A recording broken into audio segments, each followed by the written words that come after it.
punishment is something we all fear. And the reason behind that is probably the fact that when being punished, some of our rights are taken from us.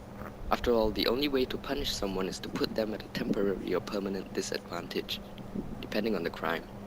This inherently means taking away their ownership to something, basically a right. But is punishment necessary? Socrates argued that punishment is necessary because without it, the country will be filled with injustice and its existence is worthless and meaningless. Or is it? Why do we need punishment? And why is it that authorities, or the government, inflict it upon us? Why does the government exist? Do they even have the right to take our rights away when we are being punished? Do citizens even have rights when being punished? Or maybe we should ask, should they, and why? This topic is complex, but we'll try to break it down. Through our research, we explore the concepts of citizenship and just governmental punishment. In the book Crito, Socrates claims that since the government brought him up by establishing laws, he is in debt to the city and the government. This is also known as the social contract theory, where people implicitly give up certain rights to a central power to refrain from a state of nature, while also feeding off resources by the government. They are hence in debt to the government in the form of taxes and other national obligations, depending on the country. For example, the National Service for Boys in Singapore. Socrates also elaborates that since he has been a citizen for 70 years, he has shown satisfaction, and he should not leave until the government system changes or something within the government has changed. Hence, according to Socrates, citizens are those that reside in a country who give their right to the government for privileges. In the same book, Socrates also claims that punishment is the main way in which the government can remove unjust in a country. But Socrates does not mention how the degree of punishment should be decided. Socrates claims in Crito that the government is wise and that we should listen to the government because it is wise. This means accepting all punishments given by the government. Furthermore, choosing to remain in a country also implies that one is ready to accept all punishment and anything decided upon by the government. Many philosophers have books on social contract theory, which the idea of citizenship ties to, including some who explored the idea of punishment too. They include John Rawls, John Locke, Thomas Hobbes, Plato, Socrates, and more. However, punishment has not been widely covered and only a few have done so.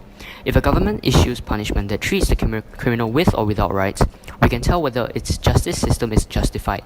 If the justice system is justified, we can say a government may necessarily be justified overall, because punishment is a key component of governance. Whether a whole government is justified depends on the way the government deals with punishment too. For methodology, we aim to use information from our lit reviews to justify and support our argument. Examples of such would be the social contract theory, Plato, and the Republic, as a lot of arguments in these books argue about the rights of a citizen and touches on punishment. We believe that we can use social contract theory and punishment as a tool to justify the legislative system of a government.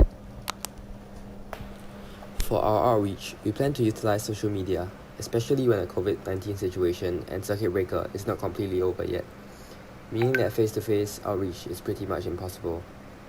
In such a day and age, social media are really good platforms to advertise events. Though Instagram may not be the best platform to conduct a discussion, it still serves as a good platform for advertising and representing information.